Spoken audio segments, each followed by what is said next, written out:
NRO2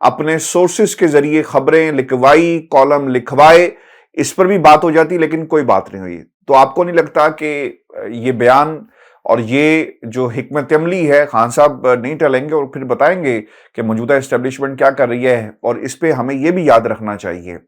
جب یہ سوال فواد چودھری کے سامنے رکھا گیا تو وہ یہ کہتے ہیں کہ 50 سے 60% ابھی بھی پاکستان کی اسٹیبلشمنٹ جو ہے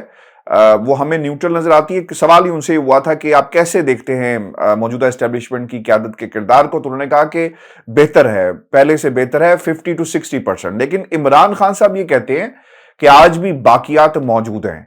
آپ کو کیا لگتا ہے خان صاحب خاموش رہیں گے جب نواز شریف کو ریلیف مل جائے گا کسی بھی اسلام آباد کی عمارت کو جہاں پر اس وقت آپ موجود ہیں ڈکلیئر کر دیا جائے گا کہ آج سے یہ سب جیل ہے پاکستان کی عوام؟ اور کیا اس کارکردگی کو الیکشن میں قبول کرے گی اور خان صاحب قبول کریں گے؟ ان سے تو ہضم نہیں ہو رہا، یا پوری پاکستان تحریک انصاف سے ہضم نہیں ہو رہا جو کچھ پنجاب میں اس وقت ہو رہا ہے. جی رائے صاحب. دیکھیں ہاشمی صاحب، ایک تو یہ جاوید لطیف نہیں ہے، یہ مریم نواز ہیں.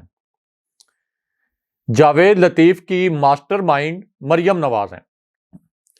مریم نواز نے جاوید لطیف کے ذریعے شہباز شریف اور خواجہ آصف پر بھی حملہ کروایا تھا، اور جاوید لطیف کو یہ کہا تھا کہ تم ٹی وی پروگرامز میں یہ کہو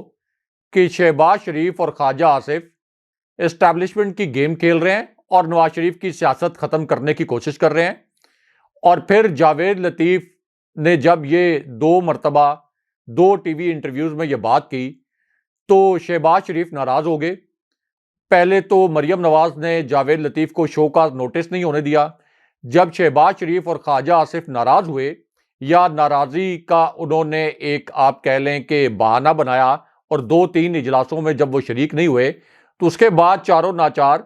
ایک شو کاز نوٹس جاری کیا گیا جاوید لطیف کو. لیکن مریم نواز نے انہیں یقین دلایا کہ میں آپ کو پارٹی کے اندر کسی قسم کا نقصان نہیں ہونے دوں گی اور آپ اپنے موقف پر ڈٹ جائیں. اور اس کے بعد جاوید لطیف نے یہ کہا کہ مجھے کوئی اپنے موقف سے نہیں ہٹا سکتا، اور اس شو کاز نوٹس کا جواب بھی نہیں دیا. تو جاوید لطیف تو خاص کارندے ہیں، شہباز شریف کے بھی نہیں، مریم نواز کے. تو اس لیے یہ جو جاوید لطیف کی باتیں ہیں ان کو آپ مریم نواز کی باتیں سمجھیں براہ راست. اور جاوید لطیف کو اس وقت لانچ کرتی ہیں مریم نواز، اس سے پہلے جناب باجوہ کے دور میں بھی لانچ کیا گیا جاوید لطیف کو 2-3 مرتبہ، کہ جب مریم نواز کی اسٹیبلشمنٹ سے یہ توقع ہوتی ہے کہ عمران خان صاحب کو فوراً ہنگامی بنیادوں پر کسی طریقے سے نائل کروایا جائے، یا ان کو جیل بھجوا دیا جائے، ان کو گرفتار کروایا جائے، کوئی مقدمہ نہ ہو، کسی قسم کا کوئی جواز نہ ہو، لیکن عمران خان صاحب کے خلاف براہ راست فوجی قیادت جو ہے وہ کارروائی کرے. یہ مریم نواز کی خواہش ہوتی ہے، اور پھر فوجی قیادت پر دباؤ ڈالنے کے لیے جاوید لطیف جیسے جو ہرکارے ہیں ان کو لانچ کیا جاتا ہے. ورنہ جاوید لطیف کی کیا سیاسی اوقات ہے ہاشمی صاحب؟ یہ تو آپ نے باراتیں دیکھی ہیں نا، تو بارات کے آگے جو ڈھولچی ہوتے ہیں، ہم نے دیکھا ہے کہ ایک آدھا شخص جو ہے وہ نوٹ لوٹنے والا وہ ادھر ادھر سے ان کے درمیان گھس جاتا ہے. تو جاوید لطیف کی تو کوئی سیاسی اوقات نہیں ہے کہ وہ براہ راست فوجی قیادت کے متعلق اس طرح کی باتیں کریں. دوسری بات جو آپ نے کی کہ یہ کہتے ہیں کہ عمران خان لاڈلا ہے موجودہ اسٹیبلشمنٹ کا، اور پچھلی اسٹیبلشمنٹ کا بھی لاڈلا تھا. ہاشمی صاحب، پچھلی اسٹیبلشمنٹ یعنی جناب باجوہ کی اسٹیبلشمنٹ،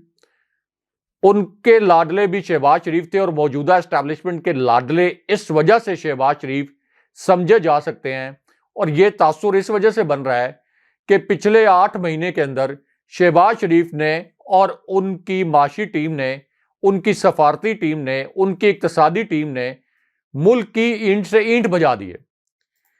ملک میں جتنی تباہی پچھلے 9 ماہ میں ہوئی ہاشمی صاحب، یہ تو پاکستان کے اوپر جو بدترین ادوار رہے ہیں ان میں بھی اس قسم کی تباہی نہیں ہوئی جس قسم کی تباہی شہباز شریف کے دور میں ہوئی ہے. باوجود اس کے کہ عوام کی جیبوں پر ڈاکے مار کے انہوں نے معیشت کو سنبھالنے کی کوشش کی،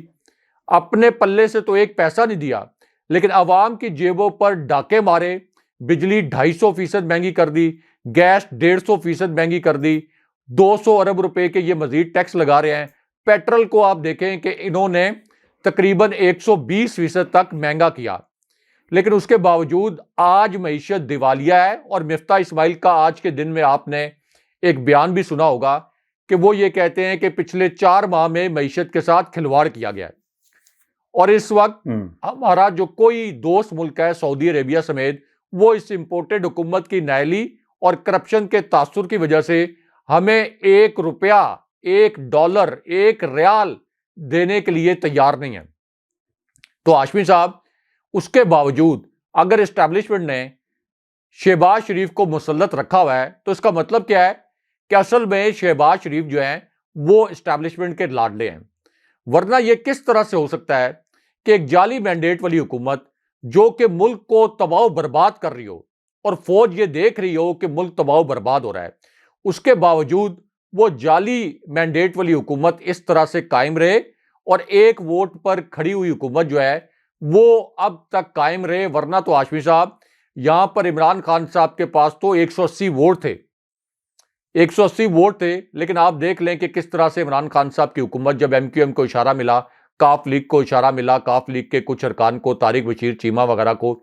اور بلوچستان عوامی پارٹی کو، تو کس طرح انہوں نے عمران خان صاحب کے خلاف تحریک عدم اعتماد میں ووٹ دے دیے۔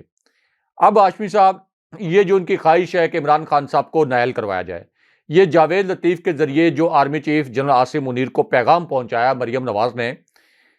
کہ عمران خان کو نائل کروائیں اور جلدی نائل کروائیں۔ ایک تو خان صاحب کی نائلی کا منصوبہ جو ہے وہ ہماری اطلاع کے مطابق وہ پہلے سے بنا ہوا ہے، اس کو صرف ایگزیکیوٹ کرنا ہے اور یہ دیکھنا ہے کہ کب ایگزیکیوٹ کیا جانا ہے۔ لیکن ہاشمی صاحب، یہ جو شہباز شریف اور نواز شریف، خاص طور پر مریم نواز کی خواہش ہے کہ عمران خان صاحب کو نائل کروایا جائے، یہ نائلی پاکستان کے اوپر، پاکستانی عوام پر، پاکستانی فوج پر، پاکستان کے ریاستی اداروں پر بڑی بھاری پڑے گی۔ ہاشمی صاحب، ایک ایسا لیڈر جس کے ساتھ ملک کے 80% لوگ کھڑے ہوں، ایک ایسا لیڈر جس کو جناب باجوہ، ان کے نیچے سینئر ترین کور کمانڈرز اور وہ 4-5 جنرلز جو کہ پوٹینشلی اگلے آرمی چیف بن سکتے تھے، وہ تمام مل کر عمران خان صاحب کا راستہ روکنے کی کوشش کرتے رہے۔ اپریل 2022 سے لے کر 29 نومبر 2022 تک، جناب باجوہ کی ریٹائرمنٹ تک، نیم مارشل لا اس ملک میں نافذ کیا گیا جناب باجوہ کے دور میں، لیکن اس کے باوجود عمران خان صاحب کا راستہ نہیں روکا جا سکا۔ تو آپ کیا سمجھتے ہیں، یا یہ جو نائلی کا پلان بنانے والے ہیں وہ کیا سمجھتے ہیں کہ جب عمران خان صاحب کو نائل کیا جائے گا تو یہ جو 80% عوام ہیں اور پی ٹی آئی کے سپورٹرز ہیں، جنہوں نے نیم مارشل لا کی سخت ترین جو تکالیف ہیں وہ برداشت کی، سوشل میڈیا کے کارکنوں کو اٹھایا گیا، صحافیوں کو برہنہ کیا گیا، تشدد کیا گیا ان کے اوپر، پی ٹی آئی کے رہنماؤں کو برہنہ کیا گیا، ان پر تشدد کیا گیا، تو یہ لوگ کیا خاموشی سے بیٹھ جائیں گے؟ ہاشمی صاحب، اس کے بعد پھر احتجاج کی ایک ایسی لہر اٹھے گی کہ جس قسم کے احتجاج ہم نے اس سے پہلے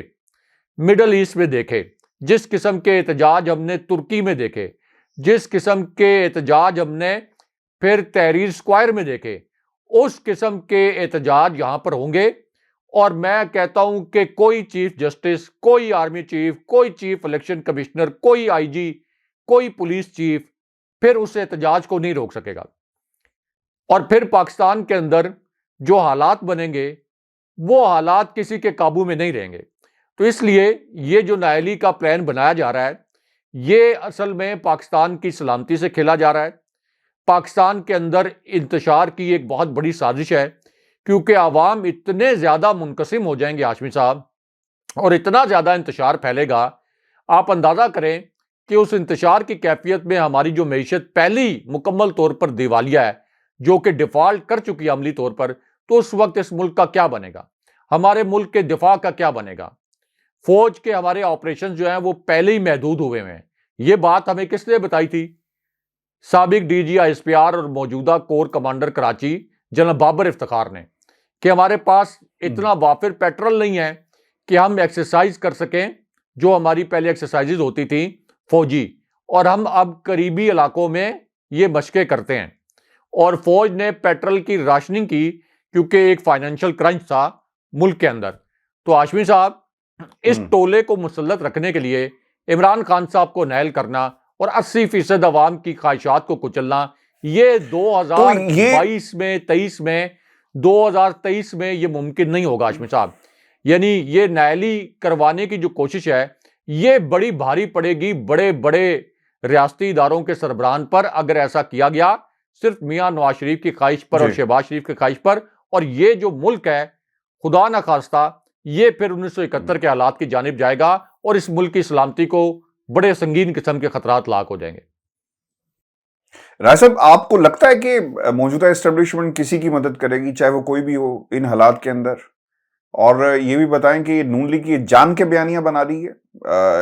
کیونکہ سپورٹ تو ان کو ملی پچھلی اسٹیبلشمنٹ سے، اور جس طرح حکومت، رجیم چینج سب کچھ ہمارے سامنے ہے۔ اور پھر یہ بھی ہمیں یاد رکھنا چاہیے کہ انہوں نے عوام میں اب اترنا ہے۔ اینٹی اسٹیبلشمنٹ بیانیاں یہ سمجھتے ہیں کہ ہم لے کر اتریں گے تو شاید ہماری کامیابی ہو سکے عوام کے درمیان، کیونکہ بیانیاں تو ان کے پاس اب کوئی نہیں ہے۔ پنجاب کے الیکشن، کے پی کے الیکشن، قیادت نہیں ہے تو بیانیاں تو بہت دور کی بات ہے۔ دیکھیں ہاشمی صاحب، فواد چودھری اگر یہ کہہ رہے ہیں کہ انہیں 50 سے 60% بہتری نظر آئی ہے پچھلی اسٹیبلشمنٹ اور اس اسٹیبلشمنٹ کا، اگر وہ کمپیریزن کریں تو اس کا مطلب ہے کہ حالات اتنے خراب نہیں ہیں۔ اس کا مطلب یہ ہے، فواد چودھری چونکہ پی ٹی آئی کے سپوکس پرسن بھی ہیں، پی ٹی آئی کا پالیسی سٹیٹمنٹ بیان کرتے ہیں، تو اس کا مطلب یہ ہے کہ حالات اتنے خراب نہیں ہیں، اور اسی وجہ سے جاوید لطیف جیسے جو کردار ہیں اب یہ موجودہ اسٹیبلشمنٹ پر اور موجودہ فوجی قیادت پر دباؤ بڑھانے کی کوشش کر رہے ہیں، ان پر دباؤ ڈال رہے ہیں، ان پر آپ یہ کہہ لیں کہ ان سے مطالبہ کر رہے ہیں کہ آپ ہمارے لیے، ہمارے سیاسی مقاصد کے لیے آپ عمران خان کے خلاف ایکشن کروائیں، آپ عمران خان کو گرفتار کروائیں، آپ عمران خان کو نائل کروائیں۔ جیسے رانا ثناء اللہ نے کہا تھا کہ عمران خان کی گرفتاری کا فیصلہ ہم نہیں، ادارے کریں گے۔ تو یہ تو ہاشمی صاحب فوج کے کندھے پر بندوق رکھ کر چلا رہے ہیں۔ انہوں نے تو چلے جانا ہے دوبارہ سے لندن، انہوں نے تو دوبارہ سے فرار ہو جانا ہے، ان کے اکاؤنٹس بھی بیرون ملک ہیں۔ سلمان شہباز نے بھی چلے جانا ہے، شہباز شریف کی اہلیہ، شہباز شریف کی صاحبزادی، شہباز شریف کے داماد، یہ سب تو یہاں سے پہلے بھی مفرور تھے۔ میاں نواز شریف بھی مفرور ہیں، مریم نواز بھی مفرور ہونا چاہتی تھی، عمران خان صاحب نے ان کو روکا، ان کا نام ECL پر ڈلوایا۔ شہباز شریف کو آخری وقت میں لاہور ایئرپورٹ پر روکا گیا تھا۔ تو ہاشمی صاحب انہوں نے تو لندن چلے جانا ہے، لیکن ہماری فوج کا جو سٹیک ہے، ہمارے فوجی جوانوں کا، ہمارے فوجی افسران کا، ان کا سٹیک تو ادھر ہے، پاکستان کے اندر ہے۔ تو اس لیے ان کو مسلط رکھنے کے لیے میں اگین یہ کہتا ہوں کہ یہ اگلے 3-4 ماہ ہیں، اگلے 3-4 ماہ ہیں، اس سے زیادہ اسٹیبلشمنٹ ان کا بوجھ نہیں اٹھائے گی، اور جیسے ہی کیئر ٹیکر سیٹ اپ آئے گا ان کو خدا حافظ کہہ دیا جائے گا۔ کیئر ٹیکر سیٹ اپ آئے گا، اسٹیبلشمنٹ اپنے جو انٹرنل سرویز ہیں اگلے الیکشن کے متعلق، پارٹی پوزیشن کے متعلق، ان سرویز کو دیکھے گی، اور اسٹیبلشمنٹ، میرا گمان ہے، میرا تجزیہ ہے کہ اتنا بڑا مس ایڈونچر نہیں کرے گی کہ عمران خان صاحب کو، جن کو 80% لوگوں کی حمایت حاصل ہے، ان کو ہرانے کے لیے اتنا بڑا مس ایڈونچر کرے کہ سب کو پتا چلے کہ یہ جو ایڈونچر ہے یہ فوج نے کروایا ہے۔ اتنا بڑا ایڈونچر کرے اور اتنے بڑے پیمانے پہ دھاندلی ہو کہ فوج پر انگلیاں اٹھنا شروع ہو جائیں، تو مجھے نہیں لگتا کہ فوج اتنے پٹے ہوئے گھوڑے کے اوپر بیٹ لگائے گی۔ ابھی یہ باتیں ناممکنات لگتی ہیں۔ ابھی کچھ لوگوں کے میں نے کامنٹس دیکھے تھے، وہ یہ کہہ رہے تھے کہ دیکھیں کراچی کے جو لوکل باڈیز الیکشن ہیں ان میں بھی تو دھاندلی ہوئی ہے۔ اچھا، کراچی کے جو لوکل باڈیز الیکشن ہوئے ہیں ان کے جو ڈائنامکس تھے وہ انٹائرلی ڈیفرنٹ تھے۔ یہاں پہ آپ کی ظاہر ہے کہ جماعت اسلامی کی پینیٹریشن بھی تھی، جماعت اسلامی نے کام کیا تھا، دھاندلی پیپلز پارٹی نے دبا کر کی، لیکن لوکل باڈیز کے الیکشن میں براہ راست اسٹیبلشمنٹ جو ہے وہ اس طرح سے انٹروین نہیں کرتی، اور پھر پیپلز پارٹی نے مقامی سطح پر، جیسے حافظ نعیم الرحمان صاحب نے شواہد بھی سامنے رکھے کہ بڑے پیمانے پر دھاندلی کی، ورنہ کراچی سے تو پیپلز پارٹی جیت نہیں سکتی تھی۔ لیکن جو نیشنل لیول کا الیکشن ہے، دیکھیں جو کراچی میں الیکشن ہوا ہے اس کے متعلق تو تحریک انصاف نے بھی یہ نہیں کہا کہ یہاں پر کوئی اسٹیبلشمنٹ دھاندلی میں ملوث تھی یا اسٹیبلشمنٹ نے دھاندلی کروائی ہے۔ یہ تو عمران خان صاحب نے بھی یہ الفاظ نہیں بولے، نہ انہوں نے اس قسم کا تاثر دیا۔ یہ تو براہ راست الزام جو ہے وہ پیپلز پارٹی پر لگایا گیا ہے کیونکہ اس کے ڈائنامکس ہی بالکل ڈفرنٹ تھے. اب ہاشمی صاحب یہ جو نیشنل لیول کے اوپر جو الیکشن ہوتا ہے اس کے ڈائنامکس جو ہیں یہ مکمل طور پر مختلف ہوتے ہیں. جی عمران خان صاحب کے متعلق یہ بھی پتا ہے اسٹیبلشمنٹ کو، اور اب تو ان کو سب سے زیادہ عمران خان صاحب کو جانچنے کا موقع ملا ہے جناب باجوہ کے 8 ماہ کے دور میں، اپریل 2022 سے 29 نومبر 2022 تک، کہ عمران خان صاحب کو اگر دھاندلے کے ذریعے جرلو پھیر کر ہروایا بھی گیا تو عمران خان صاحب کوئی ڈر سے خوف سے گھر نہیں بیٹھیں گے. عمران خان صاحب تو لوگوں کو موبلائز کریں گے اور اتنے بڑے پیمانے پہ احتجاج ہوگا کہ جناب باجوہ کی اسٹیبلشمنٹ جس طرح سے پیچھے ہٹنے پر مجبور ہو گئی تھی، تو یہ تمام جو دباؤ ہے وہ آ جائے گا اسٹیبلشمنٹ پر، اور سیاسی فائدہ کس کو ہوگا؟ شہباز شریف کو. اس لیے ہاشمی صاحب یہ ساری جو کیلکولیشن کور کمانڈرز کریں گے army chief general Asif Munir کی قیادت میں، جب کیئر ٹیکر سیٹ اپ آئے گا، تو میرا تجزیہ اگین یہ ہے، ابھی لوگوں کو یہ بات شاید لگتا ہے کہ نہیں اس کے اندر کوئی اتنا یہ ممکنات میں نہیں ہے، لیکن میرا تجزیہ یہ ہے کہ اتنے بڑے پیمانے پر جھرلو جو ہے وہ پھیرنا ناممکن ہوگا، اور پھر کیئر ٹیکر سیٹ اپ جب آ جائے گا تو اسٹیبلشمنٹ کے اوپر موجودہ حکومت کا جو اثر و رسوخ ہے یہ بھی کم ہو جائے گا اور حالات یکسر بدل جائیں گے. اچھا راج صاحب، کیونکہ میں لندن میں موجود ہوں اور خبریں جو باہر نکل رہی ہیں نا وہ ایسی خبریں ہیں کہ ایک راہ ہموار کی جا رہی ہے. ہم نے پاکستان کے اداروں پر یا ماضی میں کیا پریشر بلٹ اپ کیا گیا اور اب کس طرح سے چیزوں کو یہ ایک شکل دینا چاہتی ہے پاکستان مسلم لیگ نون کی، اس پر تو ہم نے تفصیل سے بات کی. لیکن راج صاحب ایک اور بھی اہم پہلو ہے، اور وہ یہ پہلو ہے کہ پاکستان کی عدالتوں کو بھی رانا ثناء اللہ کے ذریعے ایک پیغام دیا گیا ہے کہ اپنے حالات کو ٹھیک کرے، یعنی دھمکی ڈکٹیشن دیتے ہوئے وہ ہمیں نظر آتے ہیں، اور پھر وہ ایک پیغام لے کر بھی پاکستان اور آئیں گے، اور پھر ساری سچویشن جو ہے کس طرف لے کر جانی ہے مختلف طاقتوں کے لیے اور پاکستان کی عدالتوں کے لیے. لیگل ٹیم تیار ہو رہی ہے، نواز شریف کی وطن واپسی کے حوالے سے پورا ایک پلان جو ہے ترتیب دیا جا رہا ہے. اسی پلان میں ایک پلان ہے مریم نواز کی واپسی، 27 اور پھر 28 کو پاکستان آئیں گے. 1,000 بندے کی ڈیوٹی لگا دی گئی ہے. لیڈروں کی واپسی کے لیے ڈیوٹیز نہیں لگتی، لوگ سڑکوں پر اپنی مرضی سے نکلتے ہیں. راج صاحب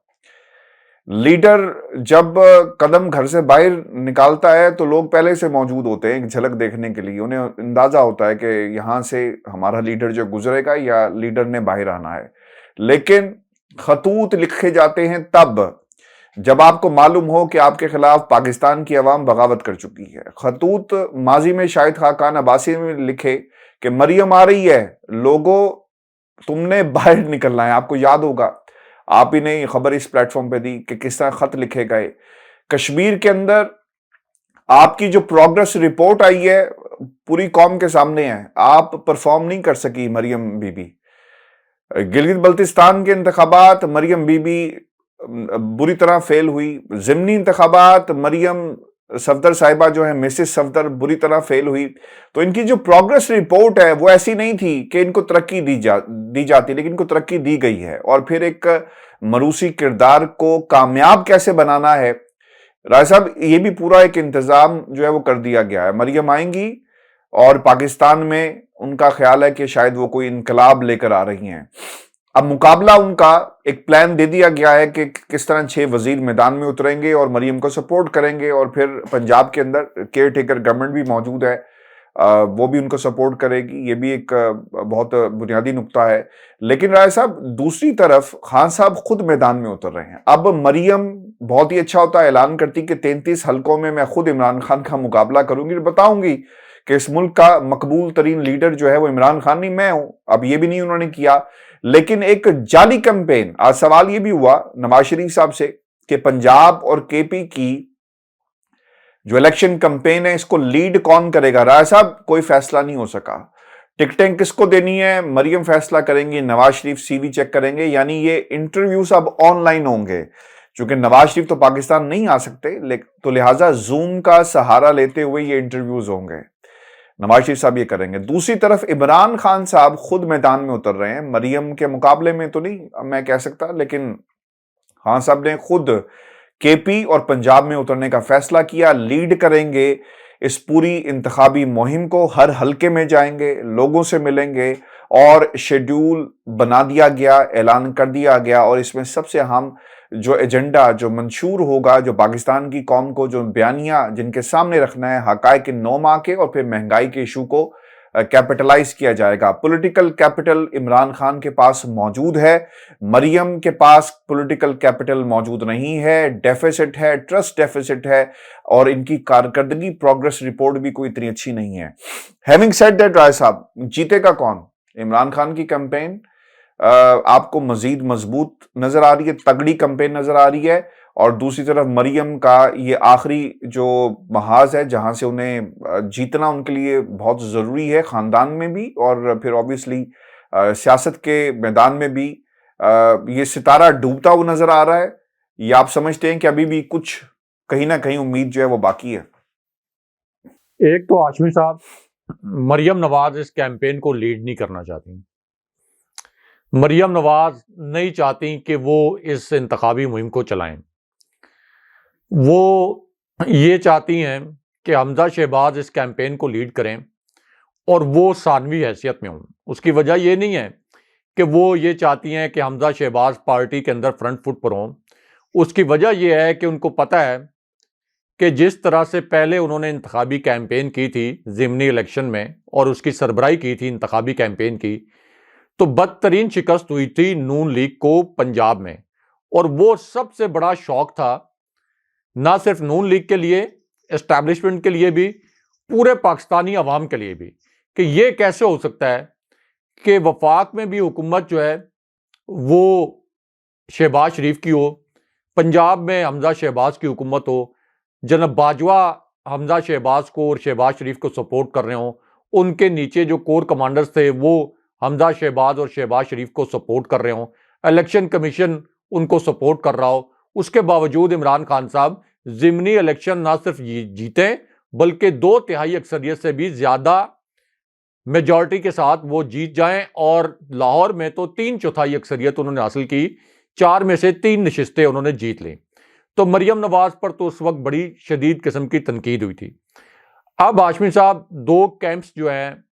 اس وقت نون لیگ کے اندر، مریم نواز کا کیمپ اور حمزہ شہباز کا کیمپ، ان کی آپس کی بھی رفٹ ہے۔ اب اگر مریم نواز یہ انتخابی مہم کی سربراہی کرتی ہیں تو عمران خان صاحب کے ساتھ تو ان کا کوئی کمپیرزن کیا نہیں جا سکتا، کسی قسم کا موازنہ ممکن ہی نہیں ہے۔ عمران خان صاحب کا ایک جلسہ مریم نواز کے 5 جلسوں سے بڑا ہوتا ہے، اور صرف جلسے کی بات نہیں ہے، یعنی یہ جو 1,000 لوگوں کو لانے کے لیے کہا گیا ہے، اور یہ کہا گیا ہے کہ اگر 1,000 لوگ آپ نہیں لے کے آئے، خاص طور پر ایم پی ایز کو، تو پھر آپ کو اگلی مرتبہ ٹکٹ نہیں ملے گا۔ تو یہ ایک لا تعلق سا کراؤڈ ہوتا ہے ہاشمی صاحب، یہ لا تعلق سے عوام ہوتے ہیں، یعنی جن کو کسی لالچ کی بنیاد پر، کوئی بریانی کی پلیٹ کی بنیاد پر، کوئی 2,000 فی ووٹ کی بنیاد پر ان کو لے تو آتے ہیں۔ لیکن آپ نے دیکھا ہے کہ جو نون لیگ کا جلسہ ہوتا ہے، وہ جب مریم نواز خطاب کر رہی ہوں یا حمزہ شہباز خطاب کر رہے ہوں یا جو بھی خطاب کر رہا ہو، نیچے جو کراؤڈ ہے اس کا کوئی کنیکشن خطاب کرنے والے سے نہیں ہوتا، وہ خود کو خطاب کرنے والے سے ریلیٹ نہیں کر پا رہا ہوتا، اس وجہ سے وہ نیچے لوگ یا تو خاموش ہوتے ہیں یا وہ آپس میں گپ لگا رہے ہوتے ہیں، اور اوپر سے بار بار کہا جاتا ہے کہ جی ہمارے نعروں کا جواب دیں۔ عمران خان صاحب کے جلسوں کا جو کراؤڈ ہے وہ اتنا پرجوش ہوتا ہے کہ عمران خان صاحب کو ان کو خاموش کروانا پڑتا ہے، عمران خان صاحب کے لیے تقریر کرنا مشکل ہو جاتا ہے، اس قدر نعرے لگ رہے ہوتے ہیں، اتنا ایکسائٹیڈ ہوتا ہے کہ بار بار، یعنی یہ بھی پاکستان کی تاریخ میں پہلی مرتبہ ہوا ہے کہ کراؤڈ کو لایا نہیں جاتا، کراؤڈ خود جوش و خروش سے پہنچ جاتا ہے وہاں پر، اس کو ایک بڑا ایونٹ سمجھ کر خود پہنچ جاتا ہے کہ جس کو مس نہیں کرنا۔ تو عمران خان صاحب کے جلسے اس قسم کے ہوتے ہیں، اسی وجہ سے وہ جلسے پھر رزلٹس میں ٹرانسلیٹ ہوتے ہیں، آپ دیکھ لیں کہ پھر وہ نتائج کے اندر بدل جاتے ہیں جو ان کی وہاں پہ اٹینڈنس ہوتی ہے۔ تو اس لیے مریم نواز کی نہ کوئی سیاسی سٹرگل ہے، نہ مریم نواز کا کوئی سیاسی ایسا سٹیچر ہے کہ عمران خان صاحب کا وہ مقابلہ کر سکے۔ پہلے تو مریم نواز بڑی ریلیکٹنٹ بھی تھی اور ان کا خیال تھا کہ وہ انتخابی میدان میں نہ آئیں، لیکن اب چونکہ مجبوری ہے، نواز شریف فوراً ہنگامی طور پر تو آ نہیں سکتے، اور ان کو بھی پتہ ہے کہ اگر ہنگامی طور پر آ گئے تو یہ جو آخری بھرم راہ سا انہوں نے رکھا ہوا ہے کہ نواز شریف واپس آئیں گے تو عمران خان صاحب کا مقابلہ کر لیں گے، وہ بھرم بھی انہی پنجاب اور کے پی کے الیکشن میں مکمل طور پر ٹوٹ جائے گا۔ تو اس وجہ سے اب مریم نواز کو یہ چاروں ناچار اتار تو رہے ہیں، لیکن یہ مریم نواز کے سیاسی مستقبل کے ساتھ میں سمجھتا ہوں بڑی زیادتی ہے۔ مریم نواز کو انہوں نے زبردستی سینئر نائب صدر تو بنا دیا، آگے ان کو یہ صدر بھی بنانا چاہتے ہیں، پارٹی کا صدر یعنی شہباز شریف کو ہٹا کر۔ اس پر شہباز شریف اور حمزہ شہباز کو بڑے شدید تحفظات بھی ہیں، لیکن زبردستی کیسے رائے صاحب؟ مجھے اس پہ تحفظات ہے، زبردستی کیسے؟ ان کی اپنی خواہش نہیں ہے، نواز شریف نے زبردستی بنایا؟ کس نے بنایا زبردستی؟ نواز شریف نے بنایا نا زبردستی مریم نواز۔ دیکھیں جو نون لیگ کا آئین ہے نا، یہ ہر پارٹی کا اپنا ایک آئین ہوتا ہے۔ نون لیگ کا جو آئین ہے اس کے اندر نائب صدر سے ڈائریکٹ آپ صدر نہیں بن سکتے۔ ابھی نائب صدر سے ان کو سینئر نائب صدر بنایا گیا تو بڑے بڑے جو پارٹی کے رہنما ہیں، بڑے بڑے پارٹی کے رہنما، وہ ان کے ماتحت ہو گئے ہیں۔ اب سینئر نائب صدر بنانے کا ان کا مقصد یہ تھا کہ یہ اگلا جو الیکشن ہے 2023 میں، اس میں کسی بھی وقت نواز شریف چاہیں تو کہیں کہ پارٹی کے صدر مریم نواز ہے اور اگلی ہماری کینڈیڈیٹ پرائم منسٹر کے لیے مریم نواز ہوں گی۔ تو اس پر ظاہر ہے کہ شہباز شریف تو نہیں چاہتے، ان کو تو یہ اچکن پہننے کا ایک چسکا لگ گیا ہے، شیروانی پہننے کا چسکا لگ گیا ہے پرائم منسٹر ہاؤس میں،